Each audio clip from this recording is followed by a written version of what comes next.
Okay, why can't everyone, again, authenticity is the highest vibration. Okay, good morning, guys. Good morning. Good morning, Kat. Good morning, Garfield. Good morning, Patricia.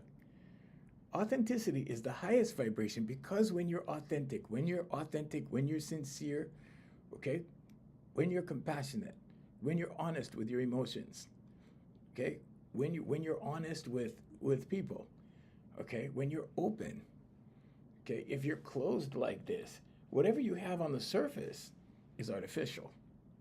If you're like this inside, how do you know if you're like this inside?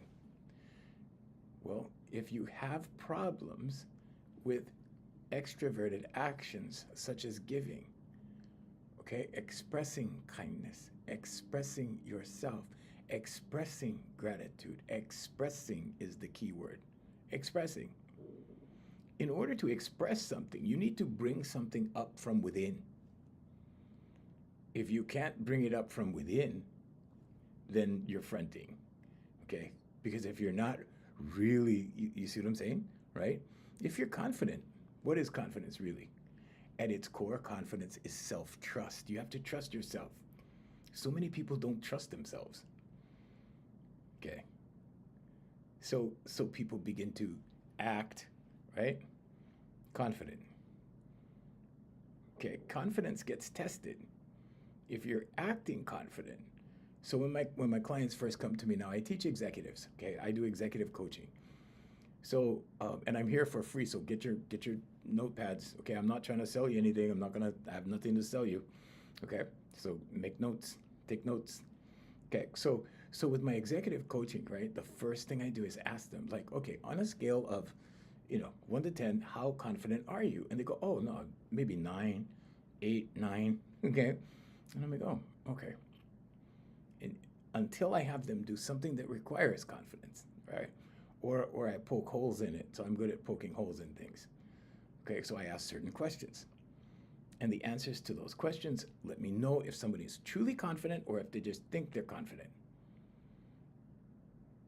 Okay, so I always use that analogy of the guy in the gym, the bodybuilder, the huge bodybuilder, right? He's the alpha male, the he-man, all of that, right? That guy. But then his little 5'2" Asian girlfriend controls him, right? And crumbles him emotionally. Like she can just take him in her hand and squish him like that, mentally and emotionally. Now, is that confidence? No, absolutely not. Okay, so these guys are tough on the outside, soft on the inside. Okay, so what is confidence?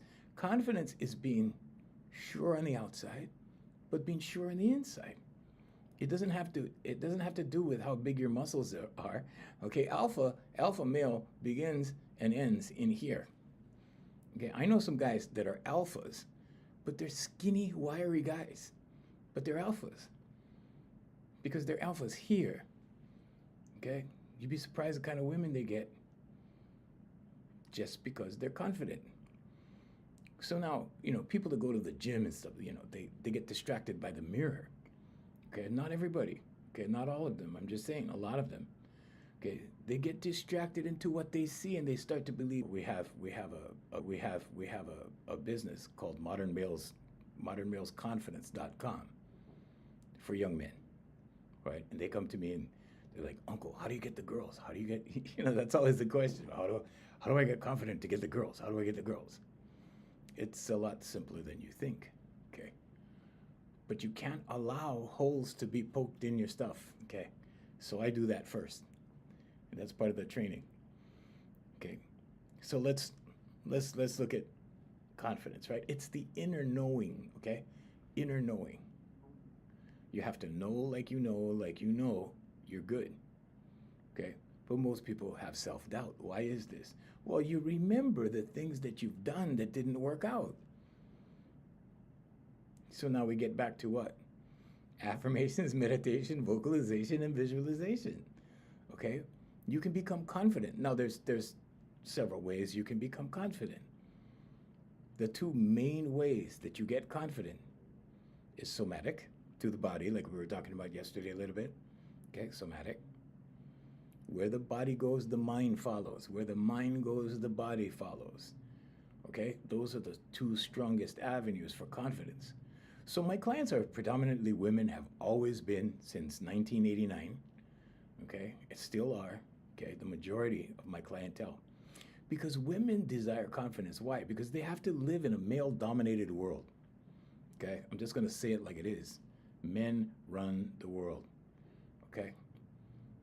And they have to, right? They have to figure it all out. They have to navigate. It's not about competition. Okay? When you compete, you've already lost. If you live in competition, you live in scarcity.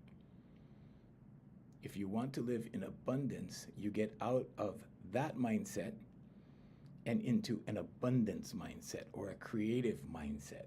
So a creative mindset suggests that all you need to do is create more. Okay? So if something doesn't exist, you create it. You know, you want to work for yourself? Okay, create the ideal job for yourself. What does that look like?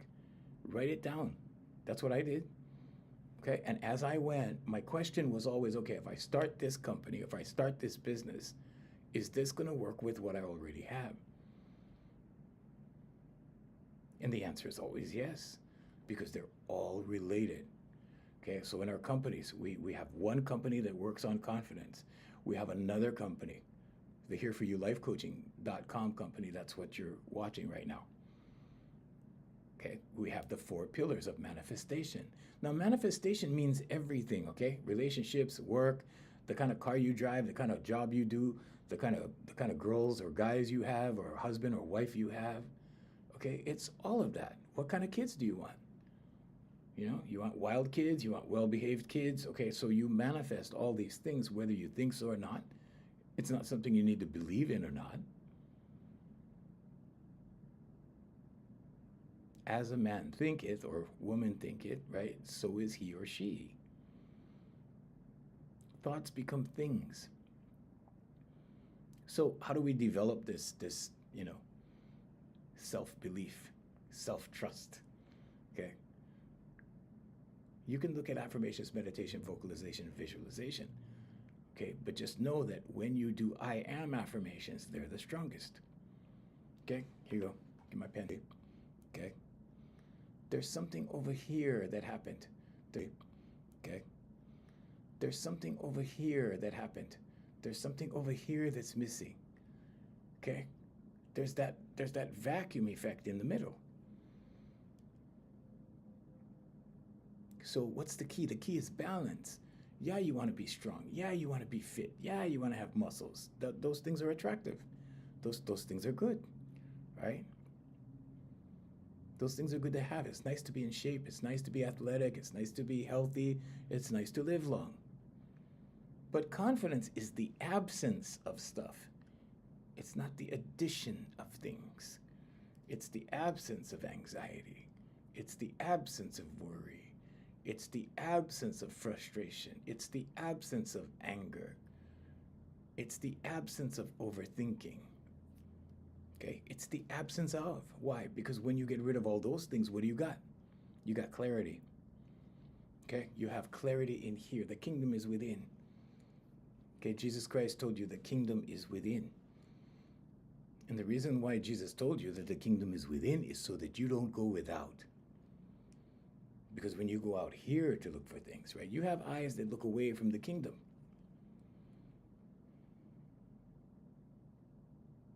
So when you hear the phrase, seek and ye shall find, it's talking about in here. You seek in here. Close your distractors, okay, like that, okay, and seek. So how do you develop the inner confidence? How do you get rid of this stuff?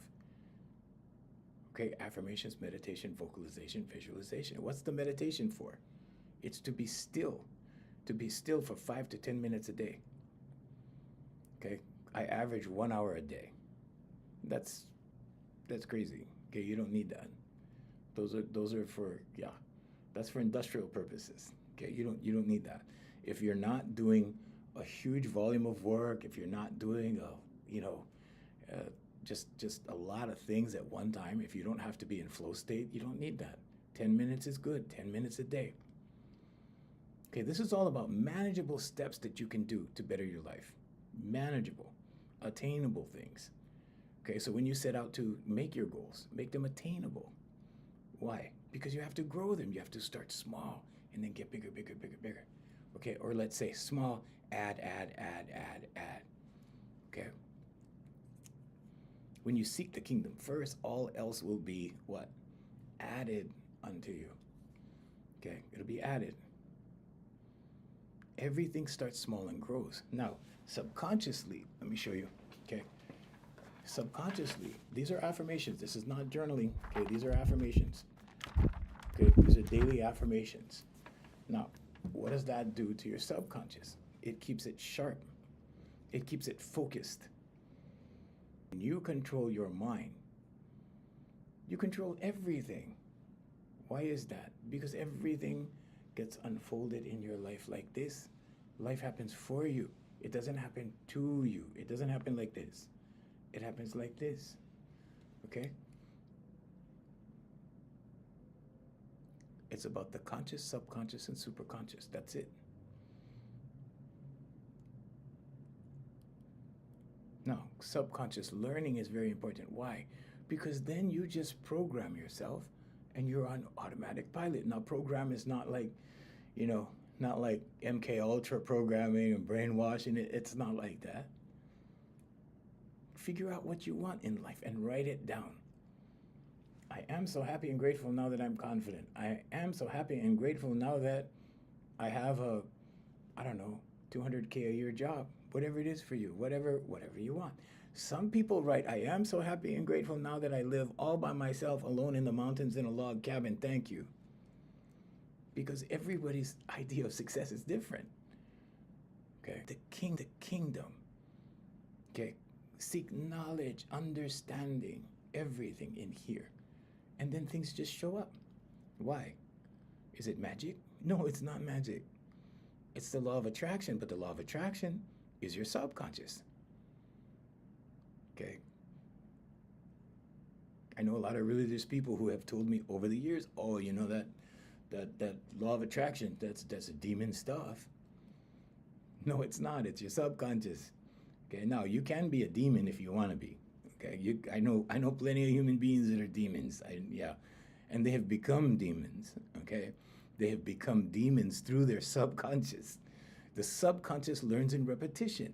If you do evil stuff, if you do bad stuff, over and over and over, guess what? It becomes progressive. Right? You start getting good at being evil. You start becoming a good thief or a good murderer or a good whatever it is. Okay? You start getting good at it. Pretty soon you have it down to a science. Right?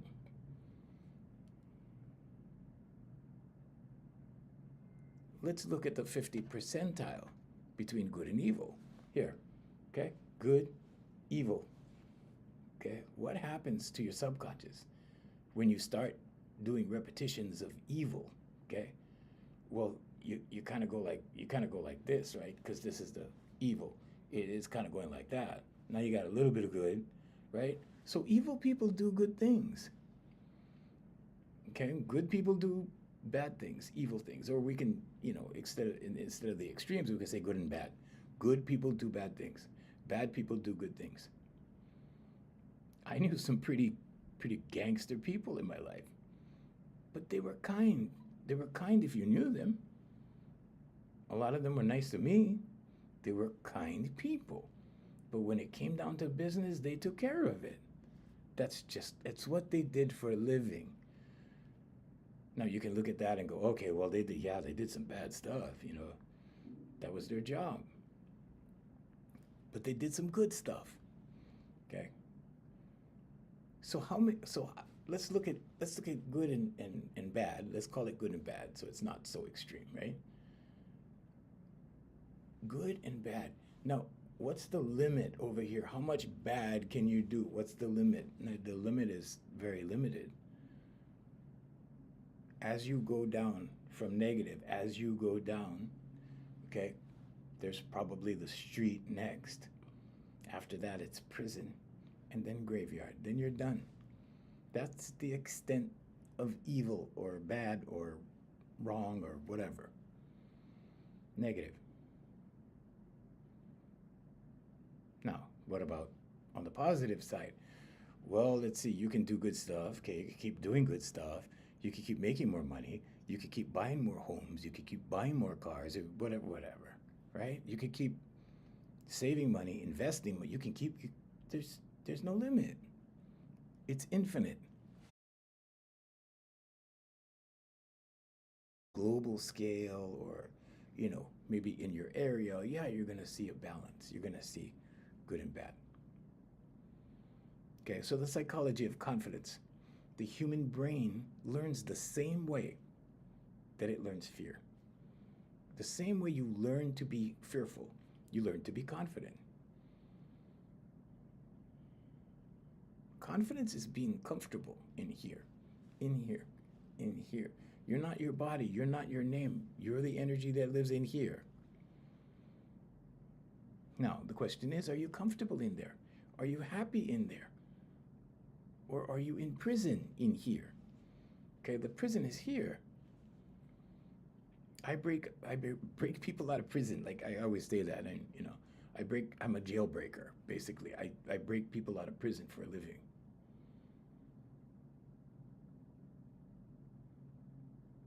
Why is it the prison? Why is this the prison? Because most people pronounce things onto themselves. It doesn't reality, that's just what you think. Sometimes you've been conditioned to think like that. As a society, we've been conditioned to do all kinds of stuff. We've been conditioned to accept less than as the definition for ourselves. People even walk around with shirts like that, right? He is greater than I. What does that make them? Less than. So we're feeling less than. You're a co-creator with God. Co-creator, partners. You're partners with God. God first, then you. But you're partners because God lives in here.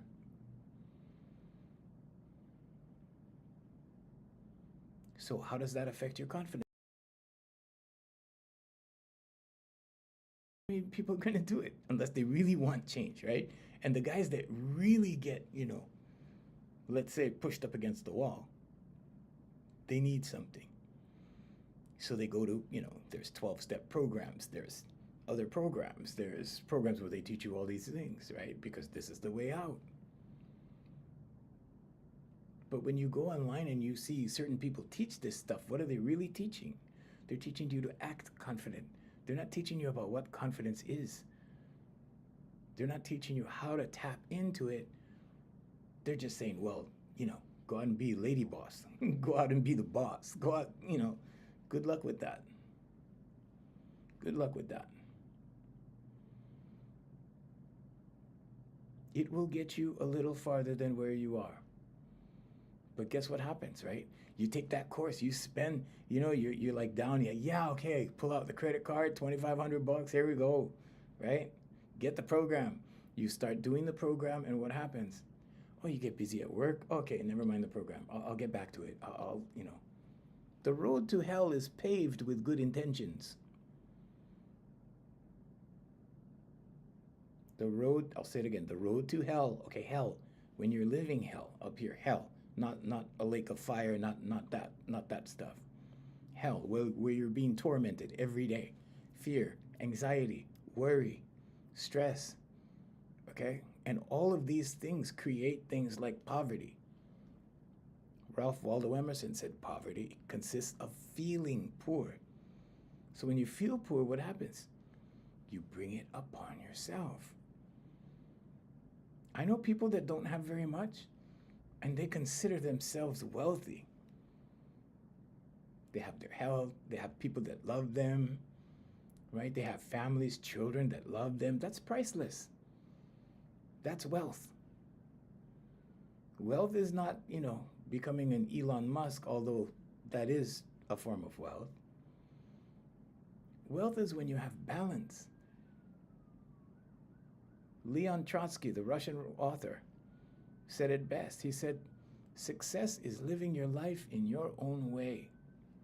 I live in my own way. I don't let anybody judge me. I mean, they say what they want. I have haters. If I didn't have haters, I wouldn't be here. Okay, I wouldn't be here. So thank you, haters. Thank you very much. Love you guys. Okay. When you start making gains in anything, when you start with your little incremental successes that turn into bigger successes, that turn into the next level, that turn into the, I don't know, BMW or Mercedes or Ferrari or whatever it is, whatever you like. Some people don't want that. Some people want a skateboard. Some people want a scooter, right? And everybody has a different idea. If everybody wanted a new car, there would be no new cars available because there's 8 billion of us on the planet.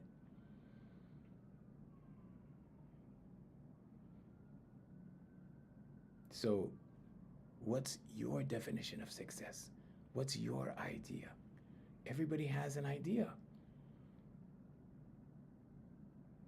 So when you're confident, that means that in here, there's clarity. It's clear. It's clear. There's not anything in here telling you, oh, you better be worried about this. You better be fear. You better watch out for that. You better whatever, right? None of that. You just are. You just be. That's the purpose of meditation. That's the purpose of prayer. Ask, believe, receive. Pray, believe in your prayer, and you receive what you pray for. A lot of people pray for, make grandma well. A lot of people pray for, I need money. We need to make the rent this month. A lot of people pray for things like that, right? Pray for solutions. Ask questions when you pray. Pray, okay? Praying is speaking to God. Meditation is listening to God. You have to do both. Okay? Pray, but then be still. Be still and absorb. Be still and know. Be still and understand. Stand under.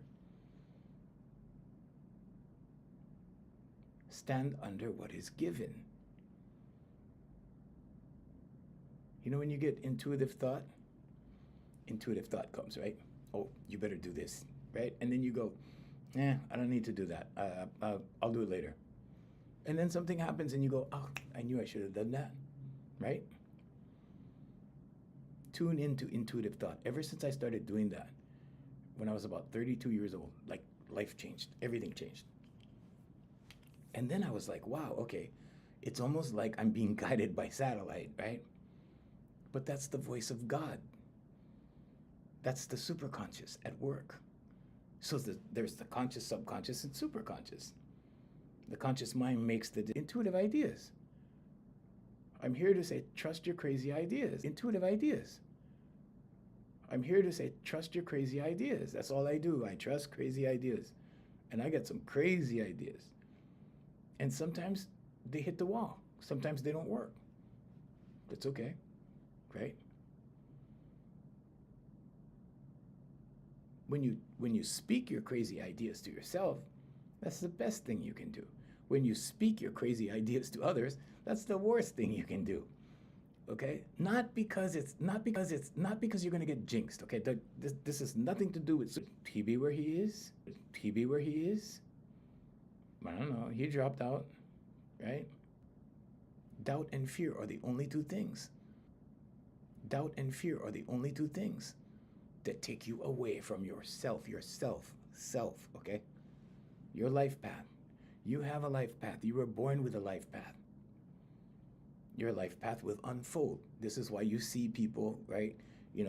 Several generations. In my family, it's teachers, right? Teachers go down the generations like that. From my parents to me, to my son. I don't know what my grandson is going to do, but I'm thinking he's going to be some kind of teacher, like somewhere along the line. There was this commercial I used to watch on TV about milk truck drivers, right? Oh, my grandfather drove the milk truck. My father drove the milk truck. Now I drive the milk truck. We need milk truck drivers. Okay? It's the same. It's just as honorable to be the guy working for the city and county raking leaves in the park. If nobody did that, what would the condition of the park be? We need those people. We need everyone. The guys raking leaves in the park, I see them having a good time, right? They don't have the kind of responsibility, say, that a doctor has. But they're happy. The only thing that matters in life is that you're happy. If you're happy where you are, good. Keep doing that. You were put on earth to be happy, to be fruitful, right? And multiply. But be fruitful, okay? Abundance is your birthright. You weren't born to suffer. You weren't born to be in poverty. Those things are all your decisions, okay? Your decisions. Think about it. And yeah, things happen. Natural disasters happen. I'm sure people in Lahaina on Maui, right? I'm in Hawaii. I'm sure people in Lahaina on Maui did not expect what happened. And a lot of people got displaced. It happens every day around the planet. Circumstances beyond our control happens. But how you deal with the circumstances, how you react to those circumstances.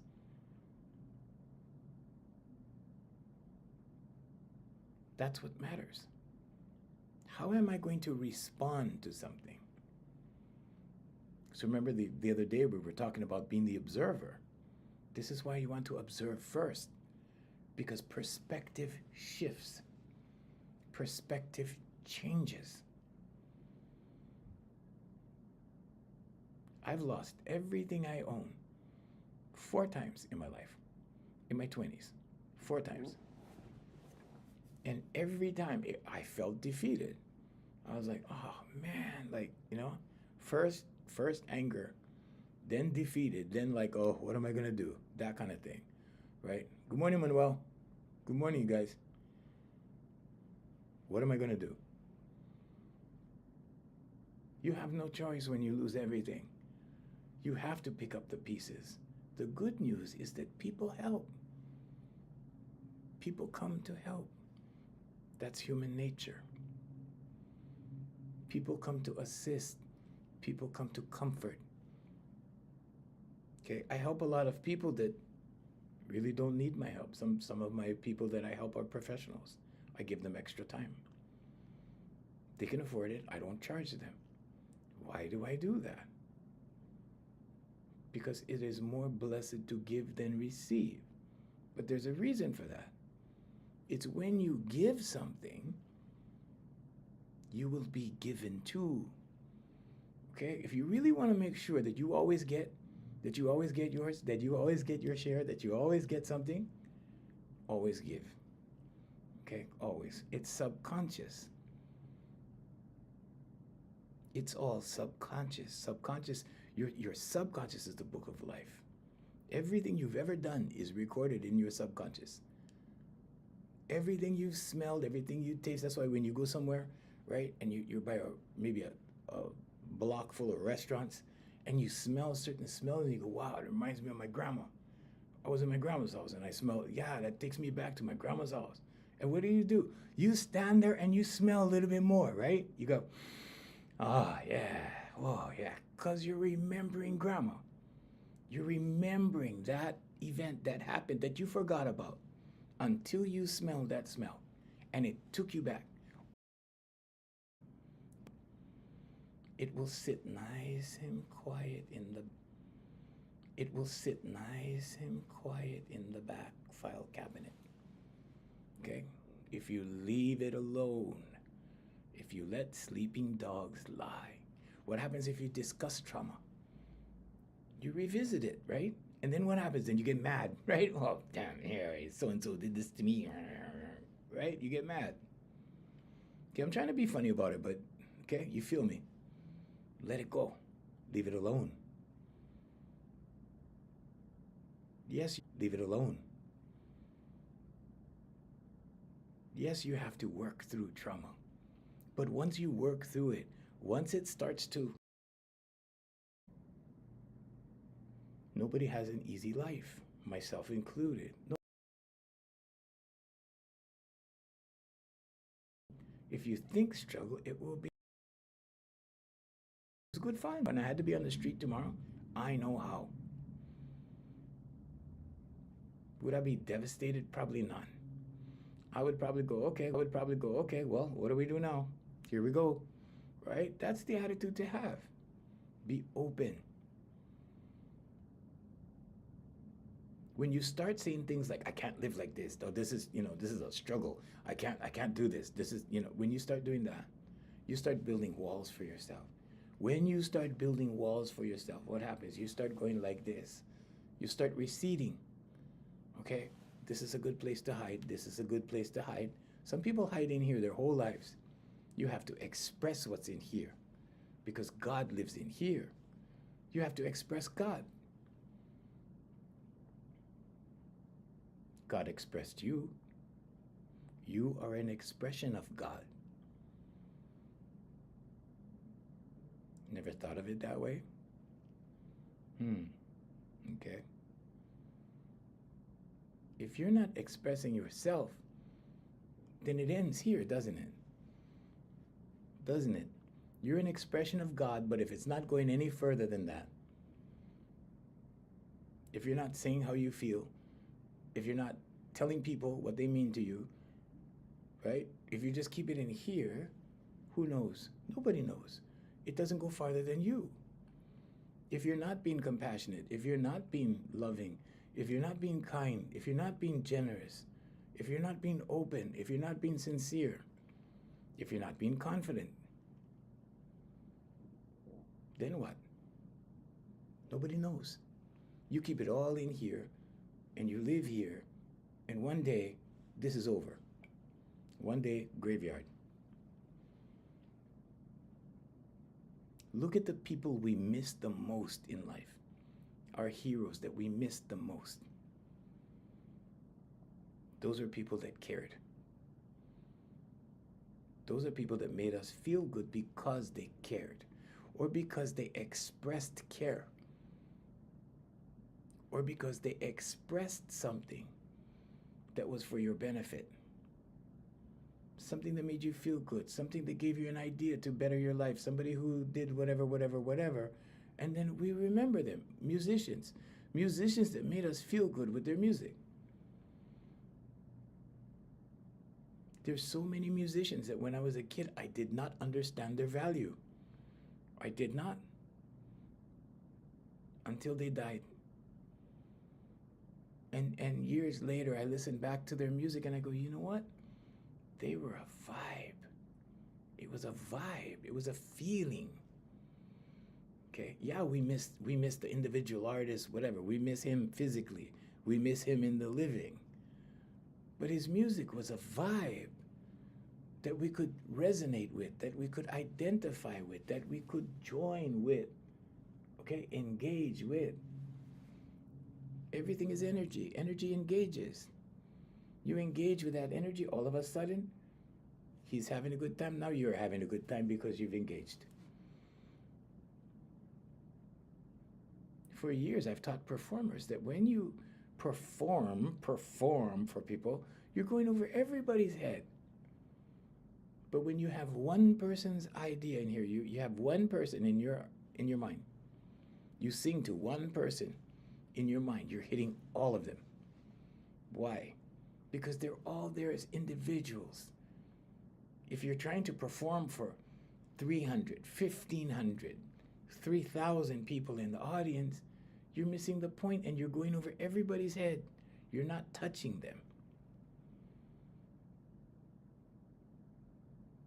It's the same when you're speaking to a crowd. You want to have a conversation. You want to be able to speak to 3,000 people and have a conversation. You want to talk to them and not at them.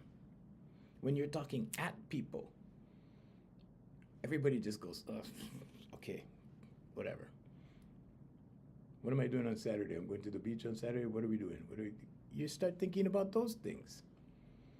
You're looking at them, right? You're looking at them, you're like this, but in your head, you're like, okay, what do I need to bring to the beach on Saturday? Oh, suntan oil? Okay, yeah, I better go get some. You see?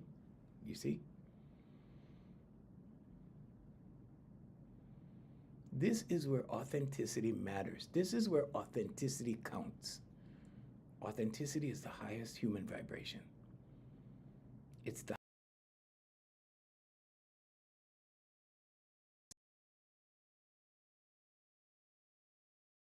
28 hertz music, 432 hertz music on YouTube. Do that. 3 minutes, start with that. And then increase till you get to 10. You don't need more. Okay? One act of confidence at a time. Head position. This is straight ahead.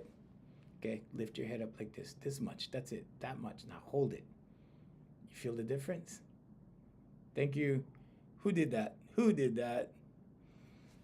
Thank you so much. Who did that? Adina? Did you say? Oh, thank you. Adina? Adina? Good morning. Good morning. Okay, so head position, right? This is straight ahead. Go like this. There. That much. That's it. This is arrogant. Don't do that. Okay, this is looking down on people. Don't do that. Just lift your head a little bit, okay? When you look to the sides, okay? When you look to the sides, look like this, look like that, look like that, look like that. Don't drop your head. Don't drop your head. Okay, for you guys need to learn body language because women will smoke you out like that. Okay? Practice with your body somatically. Train your subconscious somatically with your body. That's all that means. Okay? All right, regulate your nervous system. How do you do that? Breathing. Okay? Breathing. Deep breathing. So here, I'll give you a quick fix, okay? Write this stuff down. Take a deep breath as fast as you can. Fill up your lungs. Like that. All the way. Okay? Now exhale as slow as you can. And do that 5 times. You'll feel the difference. The important part of it is to exhale as long as you can. What does that do, Uncle? It relaxes the frontal lobe of your brain. Okay? This is your thinking center. Okay? All your thoughts, right? You know, when you got busy thoughts, when you got anxiety, when you got all that going on, frontal lobe. It relaxes. Okay? It starts to relax that process. Now the thoughts come. You still get a lot of thoughts, but they slow down. They go like that, right? It slows down overthinking. It helps you to relax fast. You know, when we take the stress breath, we go like this. We do that, right? Stress breath. Okay? Do it slowly. Okay? Take your time. Everything in life, take your time. Okay? Dating. Guys, please, take your time. You're going to scare her. All right? And so, everything in business, at the job interview, take your time. Okay? Don't rush. We feel we have to rush. Okay? It's a thing that you feel. It's not reality. Take your time. So take a deep breath.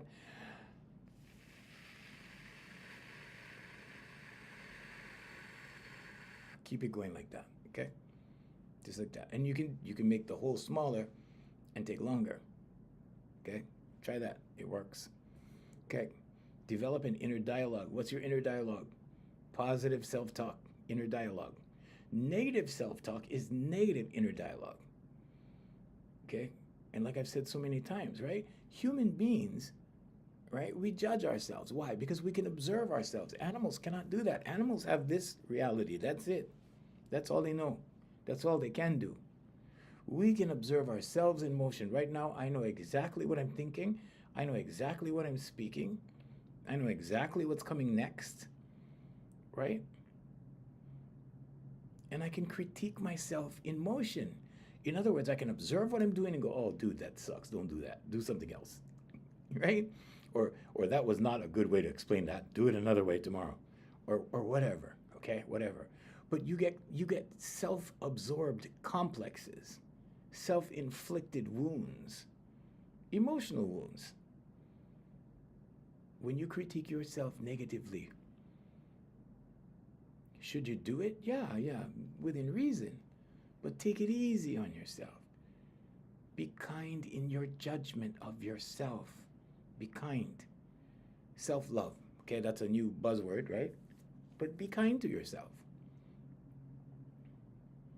Don't overreact to things that you make mistakes on. If you make mistakes, okay, good. I make mistakes every day. Every day. Okay? You have to make mistakes. You know why? Because if you don't make your mistakes, you're never going to succeed in anything. Okay? Failure. Don't be afraid to fail. Fail. I fail all the time. I fail all the time.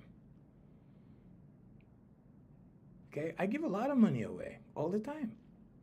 I'm selective. I give to who I want. I'm nice to who I want. If I see somebody, they have a good vibe, I give. I give to my clients who don't even need it. They have money. They're wealthy people. And I give them free time. But you don't have to tell people those things. You don't have to show people those things. Your subconscious has a record of it.